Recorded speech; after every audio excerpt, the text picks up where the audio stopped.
നമസ്കാരം. ന്യൂസ് കേരള പ്രധാന വാർത്തകളുമായി CK നാസർ കാഞ്ഞങ്ങാട്. പശ്ചിമേഷ്യയിൽ അശാന്തിയുടെ തീനാളങ്ങൾ. അക്രമങ്ങളും പ്രത്യാക്രമണങ്ങളുമായി ഇസ്രായേലും ഇറാനും. ഇറാന് നേർക്ക് ഇസ്രായേൽ വീണ്ടും വ്യോമാക്രമണം നടത്തിയതിന് പിന്നാലെ ശക്തമായി തിരിച്ചടിച്ച് ഇറാൻ. ടെൽ അവീവിൽ വിവിധയിടങ്ങളിലായി ഇറാന്റെ മിസൈലുകൾ പതിച്ചതായാണ് വിവരം. ആക്രമണം പ്രതീക്ഷിച്ചിരുന്ന ഇസ്രായേൽ ജനങ്ങളോട് സുരക്ഷിത കേന്ദ്രങ്ങളിലേക്ക് മാറാൻ ആവശ്യപ്പെട്ടിരുന്നു. ഇറാന്റെ ആക്രമണങ്ങളിൽ നിരവധി പേർക്ക് പരിക്കേറ്റിട്ടുണ്ടെന്നാണ് വിവരം. അതേസമയം ഇന്നലെ പുലർച്ചെ ഇറാനിലെ സൈനിക ആണവ കേന്ദ്രങ്ങൾക്ക് നേരെ നടത്തിയ ആക്രമണത്തിന് പിന്നാലെ ഇന്നലെ വൈകുന്നേരത്തോടെയാണ് ഇസ്രായേൽ വീണ്ടും ആക്രമണം നടത്തിയത്. തെക്കൻ ടെഹ്റാനിലെ ആണവ കേന്ദ്രം ലക്ഷ്യമിട്ടായിരുന്നു മിസൈൽ ആക്രമണം. ഇതിനിടെ ഹൂതി വിമതർ ഇസ്രായേലിലേക്ക് ഡ്രോൺ ആക്രമണം നടത്തിയെന്നും റിപ്പോർട്ടുണ്ട്. ഇറാന്റെ ആക്രമണം സാധാരണക്കാരുടെ നേരെയെന്ന് ഇസ്രായേൽ പ്രതിരോധ മന്ത്രി പറഞ്ഞു. ഇസ്രായേലിനെ മുട്ടുകുത്തിക്കുമെന്ന് ഇറാന്റെ പരമോന്നത നേതാവ് ആയത്തുള്ള ഖമേനിയും സാധാരണക്കാരുടെ നേരെ ആക്രമണം നടത്തിയ ഇറാൻ പരിധികൾ ലംഘിച്ചെന്ന് ഇസ്രായേൽ പ്രതിരോധ മന്ത്രിയും പറഞ്ഞു.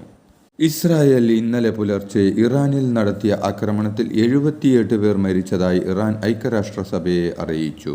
320 പേർക്ക് പരിക്കേറ്റതായും ഇറാൻ അംബാസഡർ ഔദ്യോഗികമായി ഐക്യരാഷ്ട്രസഭയെ അറിയിച്ചു. തലസ്ഥാന നഗരമായ ടെഹ്റാനിലും പരിസര പ്രദേശങ്ങളിലും ആണവ റിയാക്ടറുകളിലും ഉൾപ്പെടെ ഇസ്രായേൽ നടത്തിയ ആക്രമണങ്ങളിലാണ് ഇത്രയും പേർ മരിച്ചത്. അതേസമയം ഇസ്രായേൽ നടത്തിയ ആക്രമണത്തിന്റെ പശ്ചാത്തലത്തിൽ അമേരിക്കയുമായുള്ള ആണവ ചർച്ചയിൽ നിന്ന് ഇറാൻ പിന്മാറി. ഇക്കാര്യം ഇറാൻ ഔദ്യോഗികമായി അറിയിക്കുകയും ചെയ്തു. ഇസ്രായേൽ ഇറാൻ ആക്രമിച്ചതിന് പിന്നാലെ അമേരിക്കൻ പ്രസിഡന്റ് ഡൊണാൾഡ് ട്രംപിന്റെ പുതിയ ഭീഷണി. ഇറാൻ ആണവ നിർവ്യാപന കരാറിൽ ഒപ്പിട്ടില്ലെങ്കിൽ ഇതിലും രൂക്ഷമായ ആക്രമണം നേരിടേണ്ടി വരുമെന്നാണ് ട്രംപിന്റെ ഭീഷണി. ആണവ പദ്ധതിയിൽ നിന്ന് ഇറാൻ പിൻവാങ്ങിയില്ലെങ്കിൽ ഇസ്രായേലിൽ നിന്ന് ലഭിച്ചതിലും കൂടുതൽ പ്രഹരം ഏറ്റുവാങ്ങേണ്ടി വരുമെന്നാണ് ട്രംപ് വിശദീകരിച്ചത്.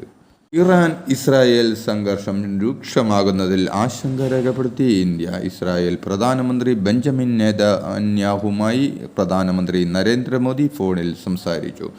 നെതന്യാഹുവിനോട് ഇന്ത്യയുടെ ആശങ്ക നരേന്ദ്രമോദി അറിയിച്ചു. നിലവിലെ സാഹചര്യത്തെക്കുറിച്ച് ഇരുവരും ചർച്ച ചെയ്തു. മേഖലയിൽ സമാധാനം പുനഃസ്ഥാപിക്കണമെന്ന ഇന്ത്യയുടെ നിലപാട് നരേന്ദ്രമോദി ആവർത്തിച്ചെന്നാണ് റിപ്പോർട്ട്. അഹമ്മദാബാദ് വിമാന ദുരന്തത്തിൽ ദുരൂഹത തുടരുന്നു. സംഭവ സ്ഥലത്ത് നിന്ന് തകർന്ന വിമാനത്തിന്റെ ബ്ലാക്ക് ബോക്സും ഡിജിറ്റൽ വീഡിയോ റെക്കോർഡറും കണ്ടെത്തിയത് വ്യോമയാന മന്ത്രാലയം സ്ഥിരീകരിച്ചു. അട്ടിമറി തൽക്കാലം സംശയിക്കുന്നില്ലെങ്കിലും NIA അന്വേഷണത്തിൽ പിന്തുണക്കും. അപകടത്തിന്റെ കാരണം കണ്ടെത്താൻ സാധ്യമായതെല്ലാം ചെയ്യുമെന്ന് വ്യോമയാന മന്ത്രി രാം മോഹൻ നായിഡു വ്യക്തമാക്കി.